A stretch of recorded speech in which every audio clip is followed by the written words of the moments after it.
In this video, I really want to talk about what I think is the perfect way to rig up the Gary Yamamoto Senko. Now, as a lot of you guys probably know, this is one of the most fish catching baits of all time. Whether you are just getting into bass fishing or you've been fishing your entire life, you have probably picked up a Senko and caught some bass on it. Now, I have been fishing this thing ever since I started like really getting into bass fishing, which was around 01, 02. So you're talking 22, 23, 24 years that I have been fishing this bait.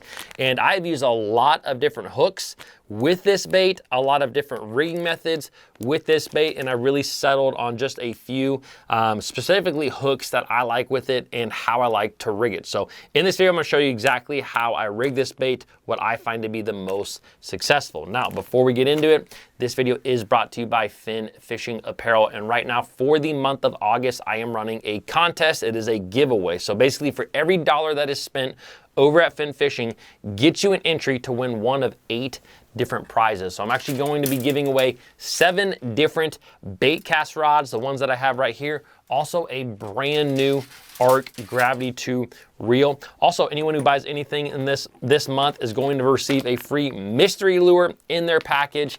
And anyone who buys one of the USA made sun shirts will get a free net gator. So a lot of free stuff going out the door this month. Let's go ahead though and get into the rigging. All right, for the purpose of this demonstration, I'm going to be using the 5-inch version of the Senko. It's probably the most popular one out there. And of course, I'm going to use green pumpkin. Now, before we start the rigging process, I do want you to know a few things about the Senko itself. One, the 5-inch version is actually a touch over 5 inches. So if you actually were to take a measuring tape and lay this down and measure it, it ends up being more about 5 1/4 to 5 3/8 size. So the reason that is important to know is that when I go to Wacky Rig it, I do like this to be, the Wacky Rig to be somewhat in the middle. And it's really good to know also that this section right here, where basically you have this like egg sack, what a lot of guys call it, where it's kind of a smooth section and where it touches up against this rib right here. This section right here, from here to here, is 2.5 inches. So to really be in the middle of this bait, you want to be a touch over from that egg sack. Now, when it comes to rigging this up, I really like the VMC crossover system. Do you have to go out there and spend the money on this? Although it's not that expensive, no, you absolutely do not need to do it. But once you buy the pliers, you got the pliers, and they're not that expensive. I think they're between 15 and 20 bucks. So anyways, this whole system just makes life easier. And I like that the crossover rings, they come in a clear, but they also come in colored ones like green pumpkin and block.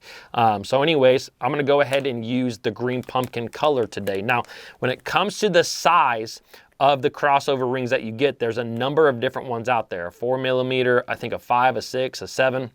When it comes to wacky rigging, I like to use a 7mm crossover ring. When it comes to Texas rigs, I like to use the 6mm. And we'll talk about Texas rigs here in just a moment. But let's first talk about the Wacky Rig. Now let's go ahead and rig one of these up. I'm gonna pull a crossover ring out of the pack here. Get my big fat fingers in there. Pulled out 2, of course. So anyways, real simple. Quick tip with this. Put this thing, don't shove it way up here. This is something that I know it's so small, but don't shove it way up there because it just makes it a pain to get off when you're getting it off. So you want to actually put it right there on the tip of the bait. I even like to let it hang a touch off, if you can see right there, off of there. I know it's not, you'll see why it's it can be a pain anyway. So I'm gonna close the ring, close the plier, open up the ring, and I'm gonna feed this guy right inside and just pull him up. Now again, remember that one little spot is right at 2.5 inches. So where the rib actually meets this part right here, the egg sac, that is where I like to put this crossover ring, right there. So I'm gonna close it and then sneak it off of there just like that. When I first used these, I would put the ring way up here and it was like a pain to pull it off. So I know it's not a huge thing to remember, but it just makes life a little bit easier. So anyways, I got the rib starting right there, and that is exactly where I put my Wacky Rig. That is pretty much dead in the middle. If anything, it is a touch to this side, but that's okay because it's a tapered side over here where it's more of a flat side over here. So there's a little bit more weight on the left-hand side than on the right-hand side. And then I'm gonna just take your standard, Wacky Rig hook and feed it on up there. Now, this is the one that I prefer, the one that I use the most, which is just the Owner Jungle Wacky hook. This is the 1/0 size. That is the one that I prefer. Now, the nice thing about this is it is a strong hook, but it is also a very thin wire hook. So when you go to set the hook with this particular Wacky Rig, I mean, honestly, you don't need to set the hook. Just start reeling a lot of times because that thing is going to go inside. You're going to get them and you're good to go. So that is the perfect way of rigging this sucker up. I'm just going to attach it to usually I do a braid to fluorocarbon. So a 10-pound braid to usually an 8 to 12-pound fluorocarbon leader, depending on the cover that I'm fishing. And that is the Wacky Rig. That is perfect and ready to go. Let's talk now about the Texas rig. Again, for the Texas rig, I like the smaller crossover ring. And you might be like, well, why are you even using a crossover ring with the Texas rig? And I'll show you. Now, when it comes to, let's grab another Senko and get it ready to go. When it comes to the Texas rig itself, you guys have heard me talk about this. I even somewhat talked about it in a video, but these G-Finesse hybrid worm hooks are really the way to go. This is something that has been a pet peeve of mine for years until this particular hook came out just a number of years ago. And of course, I just completely hooked that thing. Now, as you can see, this hook is a little bit different than a lot of the EWGs. A lot of EWGs out there on the market, the hook point right here will actually perfectly line up with the eye of the hook right here. And what that actually causes you to do is lose fish. Now, I've caught hundreds of fish on a standard EWG hook, but this hook is just the way to go. It really allows you to rig that bait up very straight, and it allows that hook to pop out easily of that Senko and hooking straight into the fish. So the first thing that I'm going to do before I rig this up, and just so you guys know, on the 5-inch, I really like the 4/0 size, right here, 4/0 size worm hook. That one seems to fit it perfectly.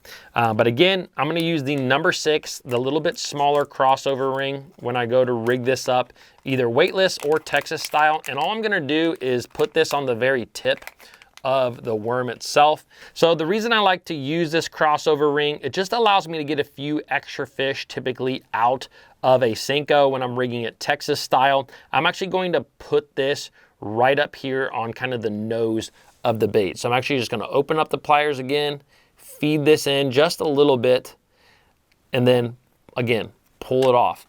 And it looks just like that. So this is how I'm then going to rig up this bait. I'm simply going to take this. I like to actually, you can see there's this little crossover thing, the little like part of the crossover that you're actually supposed to put a hook through. When I'm Texas rigging it, it's kind of useless.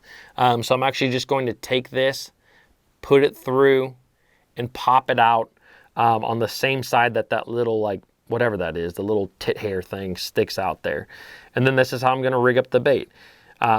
This basically allows it, when I set the hook, it's hitting into that ring and it's preventing the plastic from splitting up the middle, where then you have to kind of bite that thing down. Now, as you can see here, this will rig up perfectly straight on here, while still, look at the hook, it still points outward a little bit. If you had a standard EWG hook, this would want to be, what it ends up doing is it looks like this in your worm, and it buries in the side of the worm when you set the hook a lot of times. So this is why I like this hook so much right here, because it points just a little bit out, and that's all you need.